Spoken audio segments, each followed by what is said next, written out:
Hello and welcome to the Northwood Podcast. I'm your host, Heath Jones. This is the second episode we've released in about a week after a long hiatus. Apologies for that, but we're playing catch up now, which means you're going to be hearing some of the talks that I gave a couple months ago now. The one today is from the 5th of January. So if some of the references in it, as you're listening to it later, of this live recording you're about to hear of a talk I gave, called Reflections, if it sounds, well, first a bit scratchy and underpolished, it's because it's a live recording, but also if there are references in it that are not relevant to this moment, as I recorded on March the 6th, well, that's because this was recorded some time back, so make allowances for that. In the meantime, I just went to, housekeeping as usual. We are the Northwood Podcast, a ministry of Northwood Christian Church in Indianapolis, Indiana. My name's Heath Jones. I pastor this church, and we are an open and inclusive and loving community in Indianapolis at 4550 Central Avenue. If you want to come and check us out live. This podcast is a ministry of that church. In the meantime, if you'd like to learn more, you can go to our website, which admittedly needs some updating, but still gets the job done. That's www.indncc.org. That's indncc.org. And also, this podcast, you should know, is produced by the All Indiana Podcast Network, which is a podcast production outfit from Wish TV, a local news channel here, Channel 8. So if you'd like to learn more about their offerings of podcasts made by Hoosiers here in Indiana about topics of interest of ours, you should go to wwishtv.com/podcasts. That's wishtv.com/podcasts. And there you can find podcasts running the gambit and topic, ours included as a religious one, but others too, about this, that, and the other thing, something for everyone. So we encourage you to check that out. Lastly, this being a live recording, I decided to re-record the scripture passage that presages the bulk of the message, because we have congregants read for us, and it's a mixed bag. Some have very strong reading voices, others get the job done. It's always beautiful live, but maybe not quite fit for a podcast. And so here in a moment, I'm going to read the passage that we're going to be considering today from the Gospel of John, and then we'll get on to the sermon proper. So here is a reading from the Gospel of John, chapter 1, verses 1 through, I believe, 18. Yes, 18. And I'll just read it now. It goes, "In the beginning was the Word, and the Word was with God, and the Word was God. He was in the beginning with God. All things came into being through him, and without him, not one thing came into being. What has come into being in him was life, and life was the light of all people. The light shines in the darkness, and the darkness did not overcome it. There was a man sent from God, whose name was John. He came as a witness to testify to the light, so that all might believe through him. He himself was not the light, but he came to testify to the light. The true light, which enlightens everyone, was coming into the world. He was in the world, and the world came into being through him, yet the world did not know him. He came to what was his own, and his own people did not accept him. But to all who received him, who believed in his name, he gave power to become children of God, who were born not of blood, or of the will of the flesh, or of the will of man, but of God. And the Word became flesh and lived among us, and we have seen his glory, the glory as of a Father's only Son, full of grace and truth. John testified to him and cried out, 'This was he of whom I said, he who comes after me ranks ahead of me because he was before me.' From his fullness we have all received grace upon grace. The law indeed was given through Moses. Grace and truth came through Jesus Christ. No one has ever seen God. It is God, the only Son, who is close to the Father's heart, who has made him known." And now we're going to have to pause for some ad breaks, but after the break, you will hear the message proper. Don't mind the shift in tone to the live recording. We'll catch you after these ads.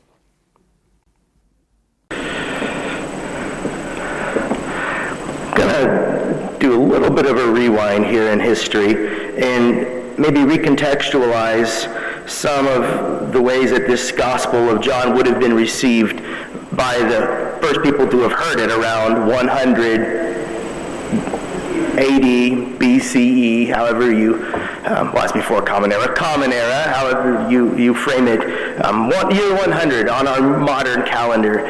And it was written for a people who had begun to understand the world in ways that had not been understood before. I'm thinking here of Greek philosophy, specifically Plato's philosophy, that had been planted in their minds centuries before and had shaped and changed the way that their minds conceived of the world. And by the way, still us today. We're still like the ancestors of these ways of thinking. Not the only ways of thinking, but helpful for some and maybe less so for others. This is a gospel that is written for an audience whose minds have been shaped in those ways. The other gospels were written for audiences whose minds had been shaped by Judaism, the Torah, and their traditions in that direction, who also were influenced by Platonic philosophy and time, and you even have Jewish writers and theologians who would try to blend and merge, Philo is who I'm thinking of, try to blend and merge Judaism with Greek philosophy. And there's always the work of theologians and pastors to try to translate into new times old words. And I hope we do a good enough job in this current age. But before this, there was an idea that there was a realm of God, a heaven, and a temple there where the people would go. It was not up, it was not down, like in Platonic philosophy, heaven up, the Hades, the abode of the dead, down, but was somehow in and around, and I don't know what words to describe it, but not up, not down, not here, in the future, God's realm. And when a young king, made king at the age of 8, Josiah, they discovered some ancient scrolls in his time that had the instructions for how to model, how the people may model themselves after the realm of God, after specifically the way things will be when things are that way, when the realm of God comes in full. And so in the Torah they found instructions for behaving in those ways, but also for building the temple in the exact parameters and dimensions as it was believed a temple existed in the heavens, right?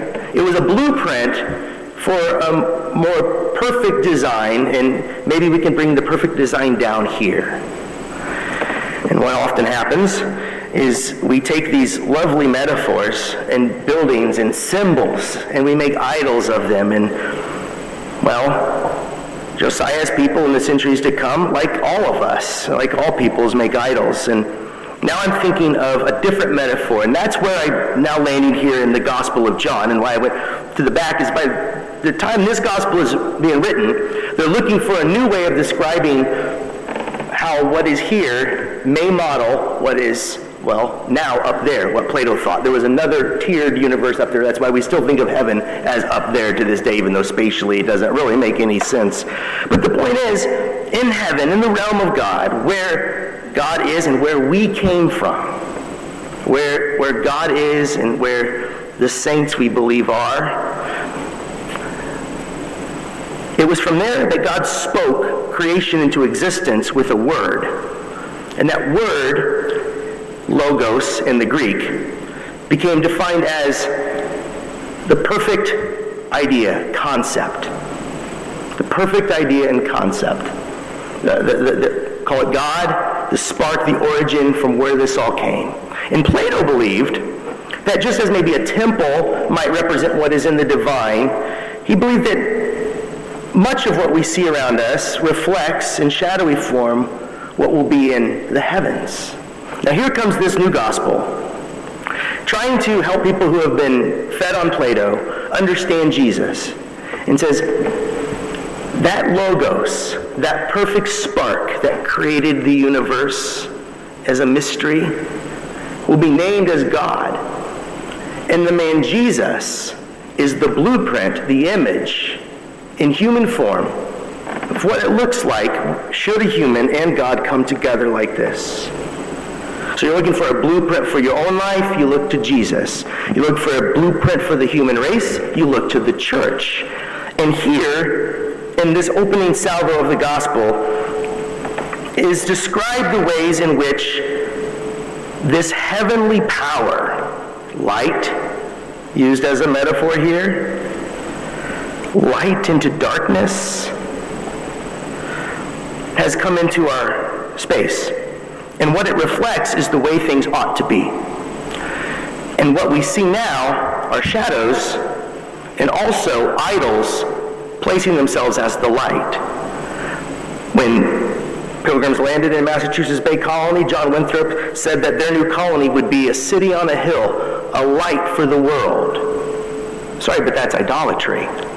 To call Boston, the future place of Boston, the light of the world, the city on a hill, you see that's mistaking the community and the people trying to be the light for the light itself. And then centuries later, President Ronald Reagan would say that we, America, we're the light on the hill, the shining city on top. That's idolatry. It's idolatry to say that our governance is the light of God, the gospel light. It doesn't mean I'm anti-American. I'm just saying I don't believe that about my government or my country. I believe that Jesus is the light of the world, and the church shines that light, you see. Which is good news, because how bright has the light of our governance been? Aren't you glad that our country and every other country, there's no country on this earth that is meant to be the light of the world.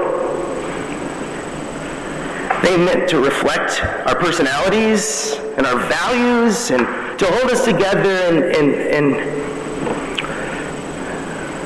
but none of our countries, even the Jewish people at times, would mistake their kingdom.